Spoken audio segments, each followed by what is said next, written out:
কারণে আযাব হবে। বলেন কয়টি কারণে? এটা আওয়াজ দিয়ে বলেন কয়টি কারণে?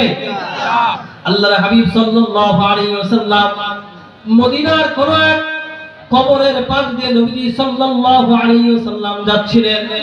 নবীজি সাল্লাল্লাহু আলাইহি ওয়াসাল্লাম শুনতে পেলেন দুইটি কবরের মধ্যে আযাবের শব্দ শোনা যায়। সাহাবীদেরকে বললেন, দাঁড়াও, এই দুইটি কবরে আযাব হচ্ছে। কেন আযাব হচ্ছে জানো নাকি? বেশি অপরাধ করার জন্য আযাব হচ্ছে না। এক নম্বর কবরে যে আযাব হচ্ছে সেটা হলো এই বান্দা দুনিয়ার মধ্যে যখন পিশাব করত, এই পিশাব থেকে বান্দা বেঁচে থাকতো না। দেখবেন সাধারণত আপনাদের মসজিদের টয়লেটটা আমার খুব পছন্দ, অর্থাৎ পিশাবখানা। অনেক মসজিদে দেখবেন একবারে ইটের সাথে পিশাবখানা থাকে, পিশাবের ছিটা আবার আপনার গায়ে লাগে কি লাগে না?